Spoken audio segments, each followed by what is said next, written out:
Hey, welcome back to the House of Trauma podcast. You already know who it is. It is me, your favorite podcast host, Kiana Brienne.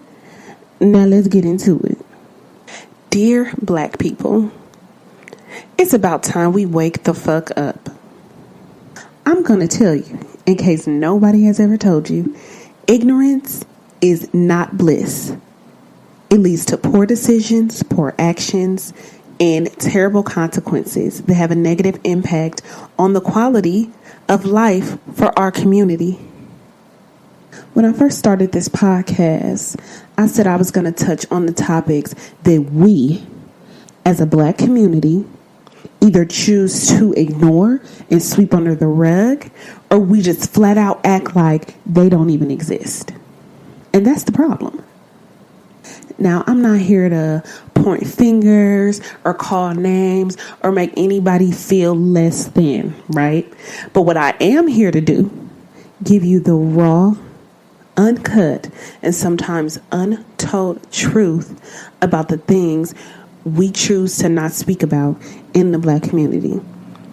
Because we are in desperate need of some self-love and healing. And I know at this point, self-love, healing, trauma are probably all words and terms that have been overused on Beyonce's internet, right? However, it doesn't make it any less true that that's really what it is that we need, because at this point, we're divided. And we're not just divided in men versus women, light versus dark. We're just divided as a whole because we can't seem to come to one consensus because we're broken. Yeah, that's right. As a Black community, we're broken. And y'all know I love a good definition, so let's break it down. Broken, having been fractured or damaged and no longer in one piece or in working order. We are not in one piece. We are not a unit. We are not cohesive. Most of us couldn't stick together if they gorilla glued us together. Like, be for real. Now, broken definition number 2. A person having given up all hope or despairing. Majority of y'all have given up hope. I've had conversations with other Black people who have given up hope, who have already decided in their mind, we'll never be a unit. We'll never come together as a community and really stick together and thug it out. Shit. But I don't believe that. I believe that we are more than capable of becoming whole, because we're greater in numbers, and it is critical. I cannot stress this enough. It is critical that we get on one accord. So again, I'm not here to bash our community, right? Fist in the air, Black power, period. I'm not here to do that. That's not what I'm here to do. That's never, ever been my agenda, nor will it ever be. But what I am here to do is address the issues plaguing this community that is stopping us from coming together as one. The sooner we break these wicked ties, the sooner we can rebuild and restructure our world.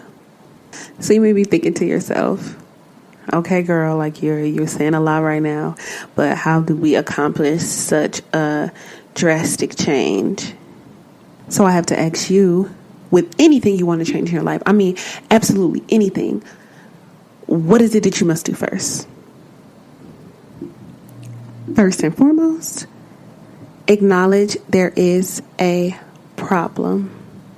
See, I think the reason there is such a huge unwillingness to change within our community is because half of y'all don't even acknowledge that there's a problem. You've lived this way for so long, you think that this is just how it is. But it's not just how it is. It's not how it should be, or it's not how it has to be.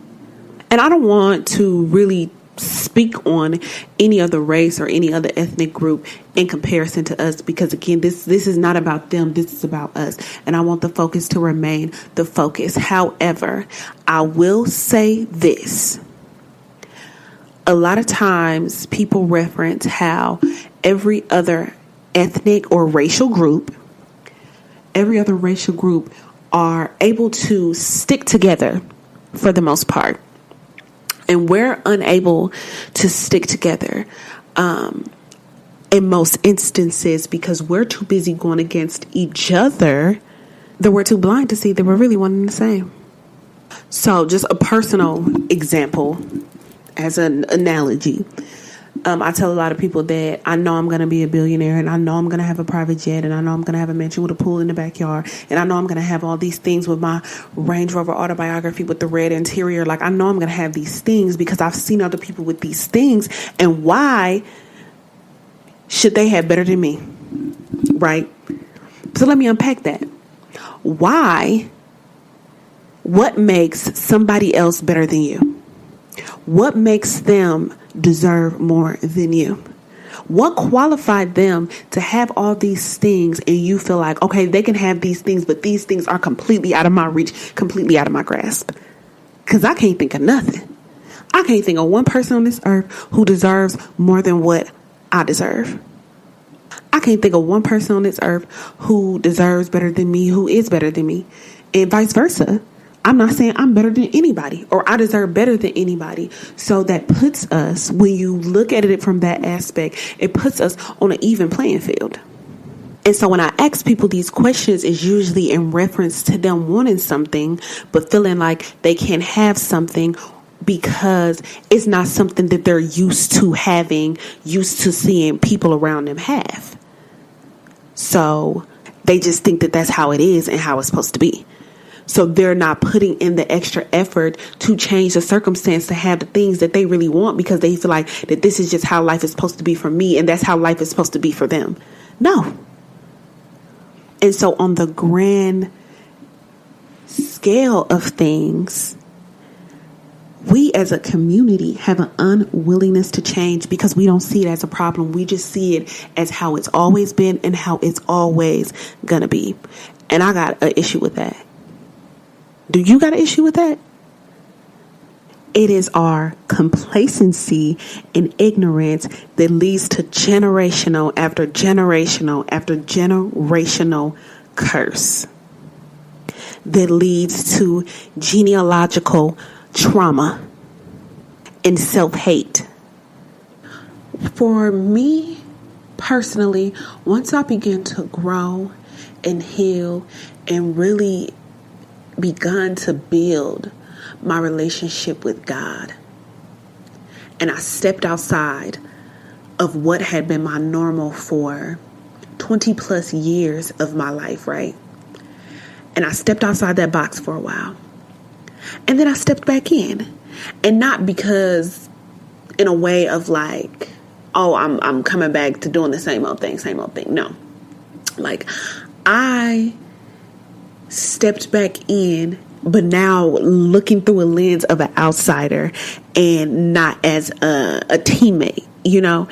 And I'm looking at things, I'm witnessing things, I'm hearing things, and I'm thinking to myself like, damn, I used to think this shit was normal too.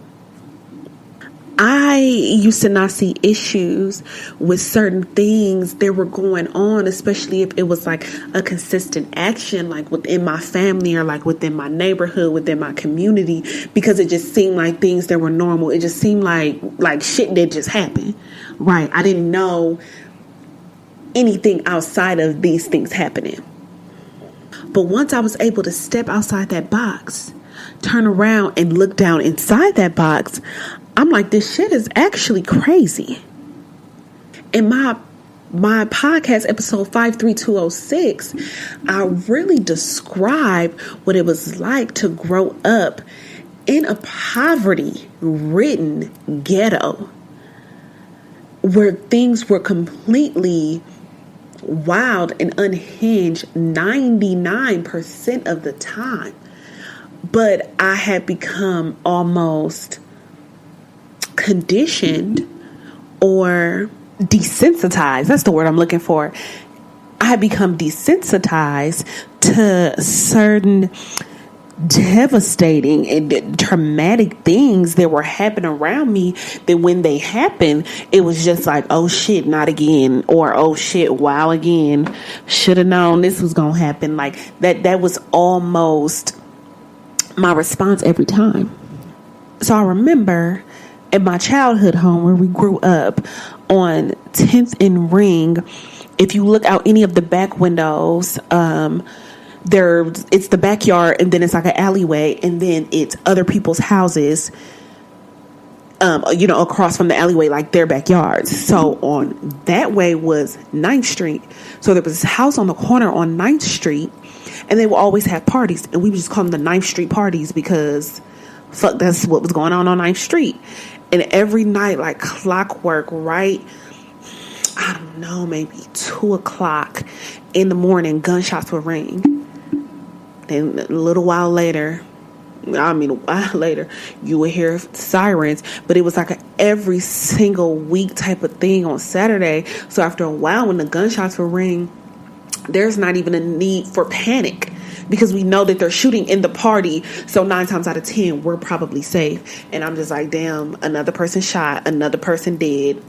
But they shooting up the party again. It's just like whatever. Like, it's no longer alarming to us. But something like that should be a cause for alarm. But again, we get in these vicious cycles, and we repeat and repeat and repeat, generation after generation, year after year, time after time, and no one ever says stop. No one ever decides to stop or walk away or do better or have these tough conversations, because this, my people, is an issue. And it's one of the main reasons we can't fight the real enemy, because we're too busy fighting ourselves, and not just physically fighting each other, but mentally fighting our own selves. You see, until I was 18 years old, therapy was never talked about. And even after I turned 18, therapy only became an option for me because I went away to college. And once I found out that it was something free that they offered on campus and it was completely anonymous, I would go to therapy, and I would not even tell anybody that I was going to therapy, because it just wasn't a conversation. And it was never like, my friends or family was like, oh no, therapy, that's not something that Black people do. Like, no, it was never that conversation. But it wasn't something that was openly discussed and encouraged. And I'm sure that many people can relate, that you potentially cannot think of anybody in your life that lets you know that if you were having issues, and any adult in your life, any elder, that if you were having deeply rooted pain and trauma, that therapy was an option for you. Did they? I mean, correct me if I'm wrong, but think back. How many people in your young life, from birth to 18, let you know that therapy was an option? And even now, I know grown adults in their 30s and 40s who are fighting to go to therapy. And do you know why that is? And it's I don't even think at this grown age it's so much so that it's frowned upon, because at this day and age it's actually not frowned upon. But so many of us have spent so many years fighting these demons that we just comfortable to let them stay.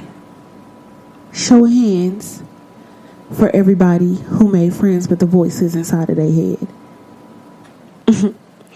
Yeah, I made friends with the voices inside of my head too.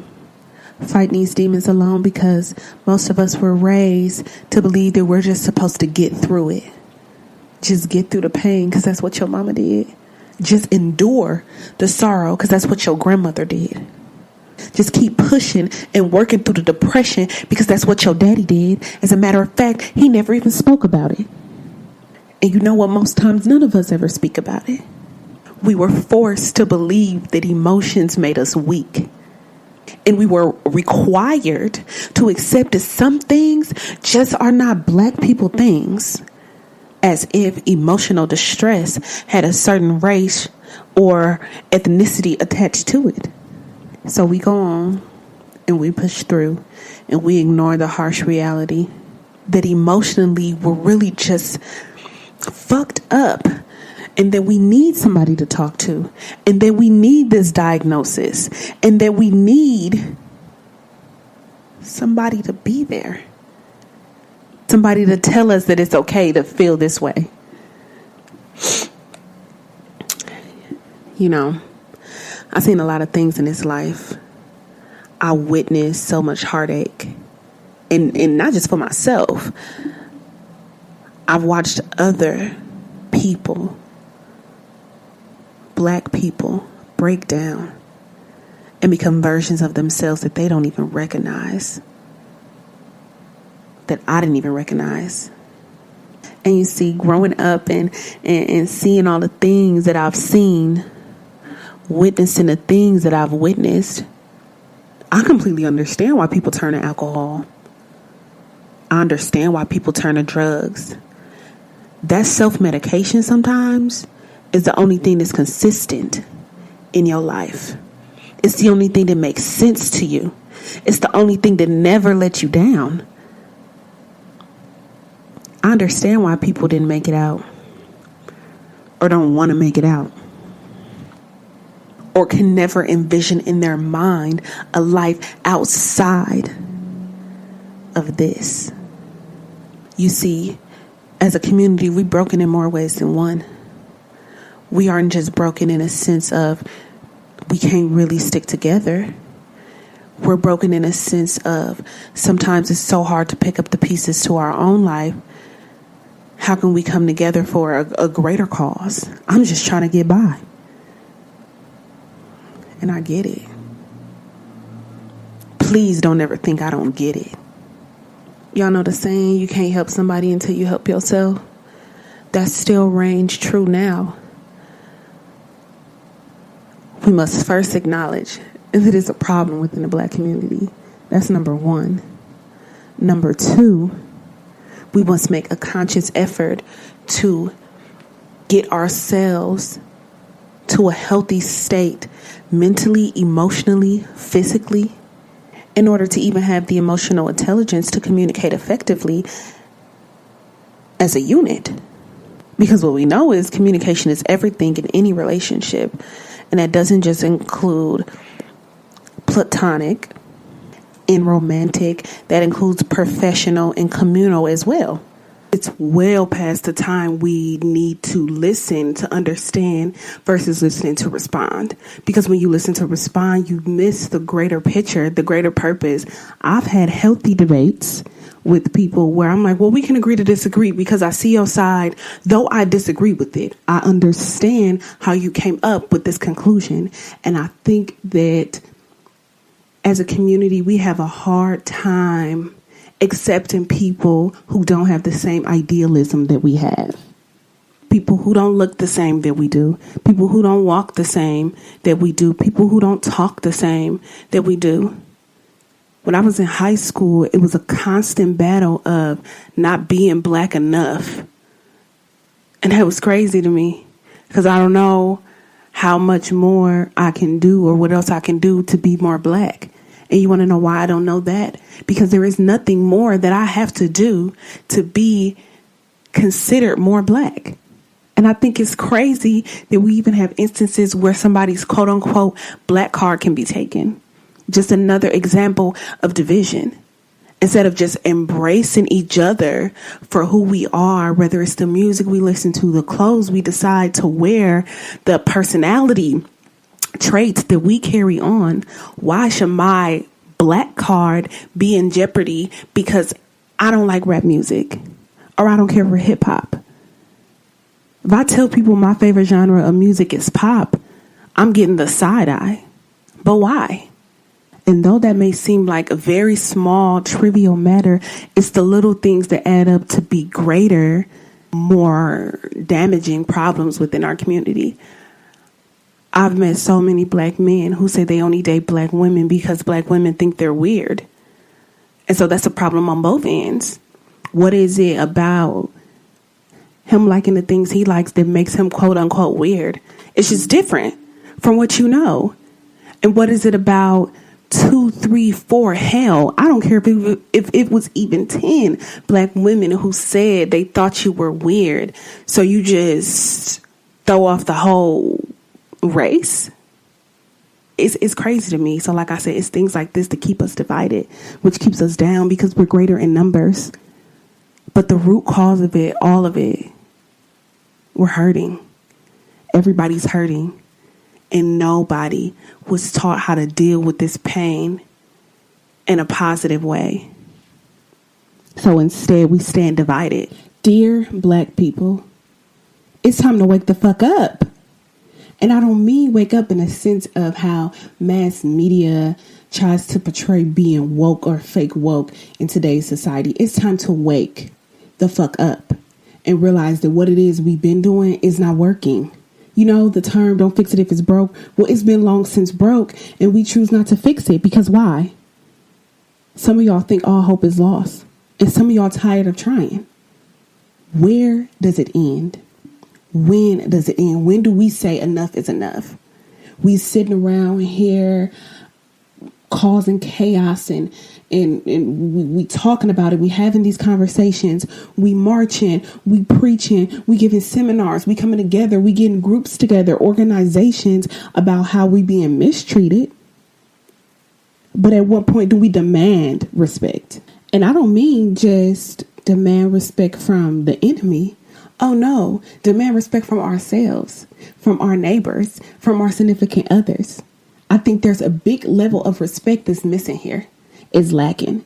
And what I know, and I don't know about y'all, but what I know is when there's no respect, there is no progression. There's no leeway. So peep this. This is what I mean. If you're in a relationship with somebody and they don't respect you, this relationship is not going to grow. Why? Because they don't care about your feelings. They don't care about this relationship. They don't care about the growth of this relationship. They don't care about solving the problems. They don't care if they hurt you or not because they don't respect you. So what you think happens when you don't respect yourself and when you don't respect your neighbor, when you don't respect your friends, when you don't respect your family? But I get it. It's been a long time suffering. It's been a long, long time of suffering. But when do we make the decision that we don't want to suffer anymore, right? And we don't want our kids to suffer, and our grandkids to suffer, and our nieces and nephews to suffer. My dad always told me he wanted more for his kids than he had for himself. And I think that that's important. But not just in the sense of our offspring. Because yes, we should all want more for our kids than we want for ourselves. But now it's two sides to that. Because number one, some of y'all don't believe that y'all kids can have more than what y'all had. Right? Some of y'all parents don't believe that you can have more than what they have. Some of y'all grandparents can't see how you can have more than what they have. And then on the other hand, for the ones that do see, for the ones that understand this concept and want to see it through, can we want more for our neighborhoods too? And I forgot who said this, but they were basically saying like, you know, rappers get money and shit and they leave the hood and they just go, they go buy big houses and mansions in the suburbs and they don't help build up their communities. And I think that that's a problem. And no, we shouldn't just hold these celebrities to that standard. We need to hold ourselves. Why are we not building up our own communities? Why are we not wanting more? Why are we not stopping gun violence? And now, I don't believe in the black on black crime thing. I think that and that's something I'm going to talk about at a later date, but black on black crime missed me with that. That's not even what this is about. But we need to stop the gun violence. We need to stop the sexual violence. We need to stop the physical violence. We need to stop the piss poor school system. We need to want more, not just for ourselves and our family. We need to want more for the community as a whole. And I really think that's what the problem is. It's like a dog-eat-dog world. We want it all for ourselves. But we don't want to see others win. And that's in every way. And for years, people have been saying, where is this generation's Martin Luther King? Where is this generation's Malcolm X? And I think that there are so many young, intelligent, knowledgeable, wise, powerful, young Black people, both men and women, that we have right now, even as influencers and not influencers, who have the power within them to change this community or at least start the race, and for whatever we choose not to. And I also think it's an issue with us feeling like it has to be one. It doesn't have to be one person that's leading the pack, that's leading the cause, right? It's so many of us who know that this issue exists already and are willing to make the change, but yet and still we neglect to come together to make this possible. If we had one fighter from every state, we could really start this movement. And I'm talking about a movement on a grand scale, nothing like the civil rights movement, nothing like the Black Lives Matter movement. This is a movement that is not focused on what other people are doing to us, but more so what we are doing to ourselves, right? We are so far past, like, the expiration date of needing to focus on ourselves. Like, I just feel like we don't really focus on ourselves, because even when we start a cause that is centered around the Black community, somehow some other community, race, ethnicity, like, gets all entangled with what we got going on.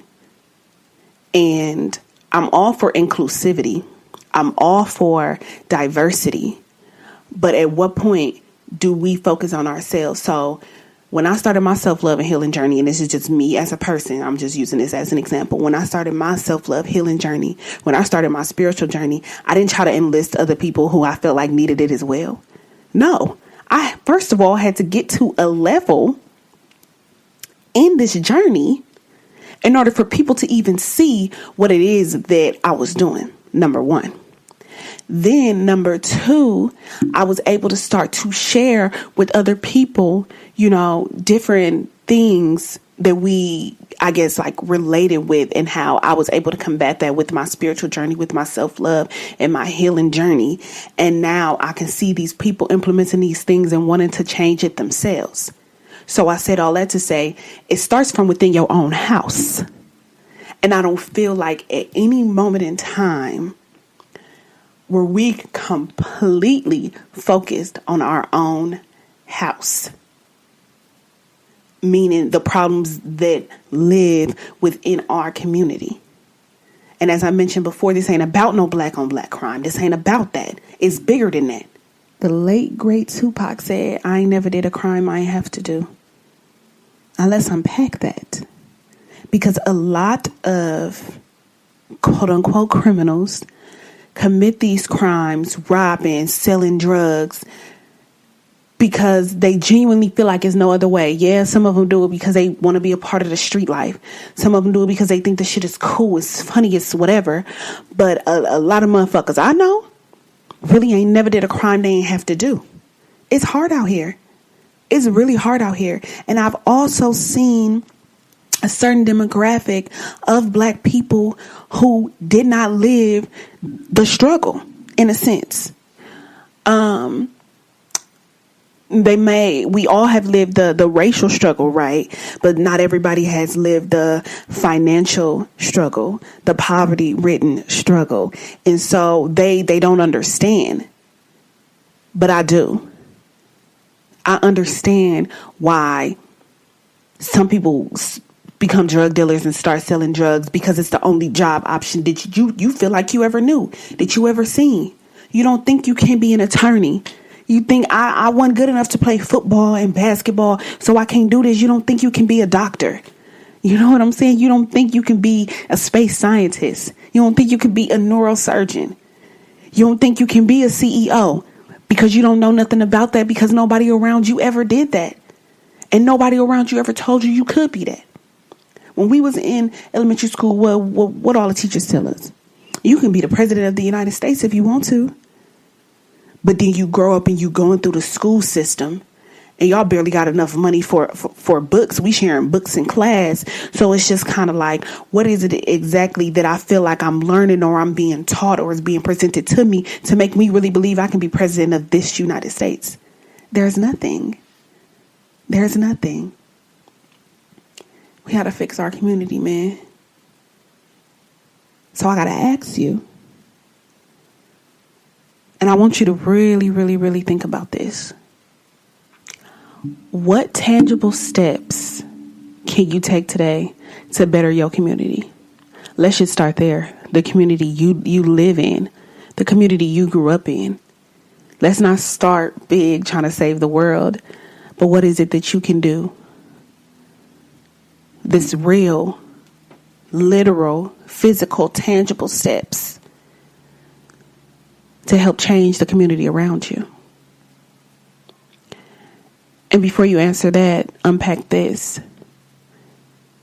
Do you want to change the community around you? Do you even see this as an issue? Or are you just okay getting through life the way you've been getting through life? Because your only priority is to focus on you and not the people around you. Whether we realize it or not, everybody around us, everybody we come in contact with, every conversation we have, we all connected in some way. And whether we do good or whether we do bad, it indirectly affects everyone and everything around you. It truly saddens my heart to see black men and black women going against each other on the internet all the time, on a consistent basis to devalue one another. But you know what we really doing? We just devaluing the community as a whole. We giving every other community who ever thought less of us more ammunition to keep thinking so. It didn't make you better. It didn't make them better. It degraded us all, truth be told. And we got to remember that our sons and daughters are watching. These little black boys and little black girls are watching. We are the example for the next generation, just like the previous generation was an example for us. And through the good, the bad, and the indifferent, we've learned things that have advanced us from this previous generation. And we've learned things that unfortunately have kept us down. So think about the next time you speak out online against somebody within your own community, whether they're not black enough or whether you think the opposite gender is worthless. Remember that your sons and daughters are watching, and we are conditioning them to believe the absolute same thing. And at the end of it all, nobody wins. And why does nobody win? Because yet again, our community has a problem. And our ignorance continues to create generational curses because we're unwilling to change. Are you willing to change? My name is Kiana Brianne, and this is the House of Trauma podcast. I'll see you next week.